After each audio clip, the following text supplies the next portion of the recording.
Welcome, everyone. Today we're going to talk about making a die cut sticker. And what I say by die cut sticker, we're going to actually draw and we're going to make a sticker with an outline around it. And we're going to tell the printer to actually cut out that outline. So this can also be called a kiss cut or a die cut. And we often use this to make nice stickers and we give a nice border. So let me go ahead and let's just jump in and show you how to do this. Before we get started, we need to get one item. What we need is the cut swatch for the Roland printer.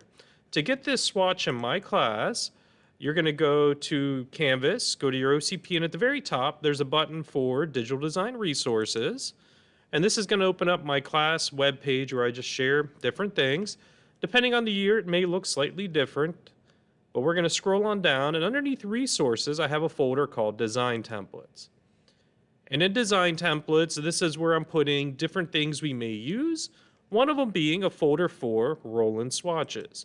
So you're going to go ahead, click here, and you're going to grab one of the Roland VersaWorks files. So I have an AI or an Illustrator file, and an InDesign or an INDD file, because both Illustrator and InDesign use vector objects. We can do this in either Illustrator or InDesign. In this case, we're going to work in Illustrator.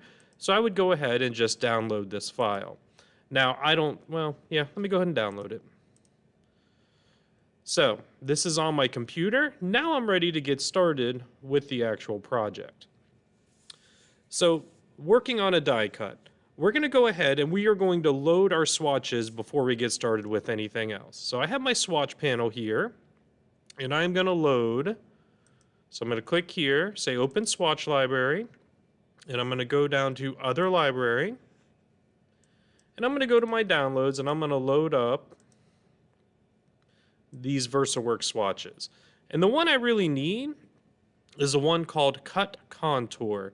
And using this swatch, I can define where this will cut. So let me just review this a little bit if you haven't seen my other video. If we wanted to cut a square, let's just say we wanted to make a square cut around this. I'd put a square over him, and all I'm going to do is I'm going to put on my VersaWorks Cut Contour Stroke. I'm going to make it 0.25, and I'm going to leave it. So what's going to happen when I send this to the Roland printer, it's going to read my file. It's not going to print this magenta swatch. Because it's called Cut Contour and it's a spot color, it recognizes that as, hey, that's where I need to cut. So at the right size and everything, the printer will follow this and cut right around it. Now, you could get funky. You could also make it rounded. It has no problem doing rounded cuts as well. You can also do different shapes if you wanted to do like a star pattern or something. I could maybe make a star, use the up arrow, add some additional things around it. So you could have some fun. That would cut truly a star pattern. That would be really strange, but we could do it. I'm going to go ahead and delete those. The object today, though, is to make this cut around it. So to make that cut, we got to do some work on our file. So one of the big key tools we're going to use is located under Object, Path, and we're going to use what's called offsetting. And offsetting means we take our path and we offset it by a certain amount so it makes a new path. So if I just want to do a contour cut, what I'm going to do is I'm going to select everything.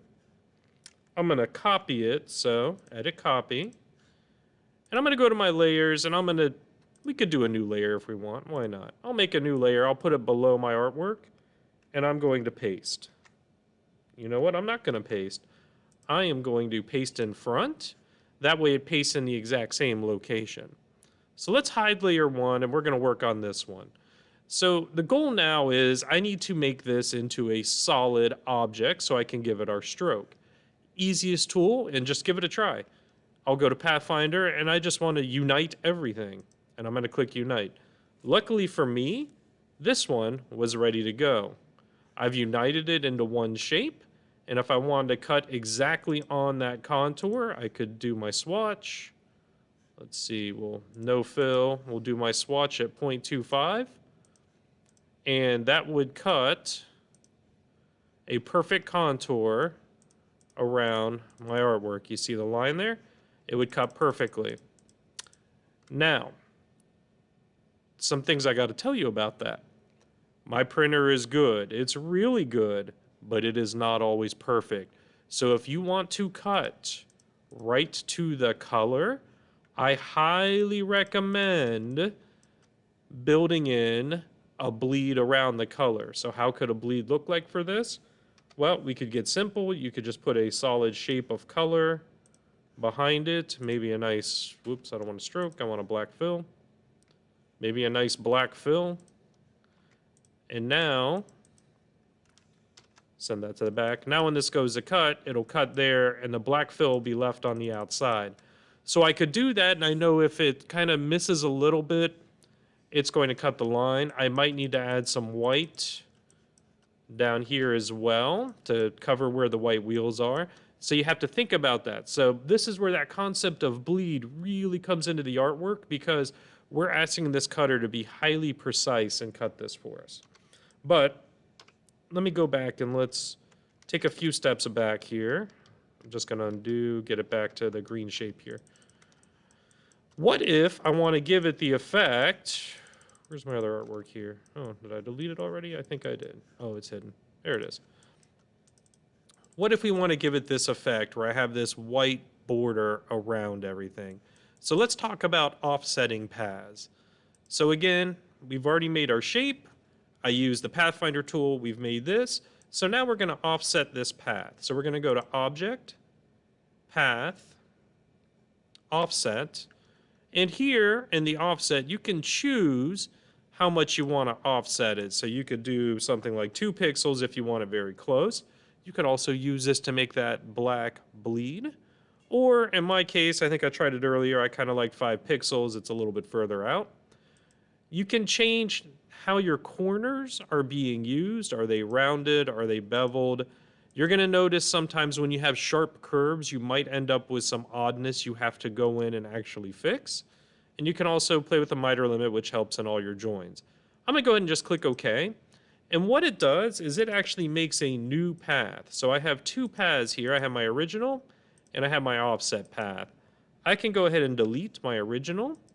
And on my offset path, I can now set this with my cut contour swatch at 0.25 and get my artwork there. And for me, this artwork would be almost perfect and ready to go.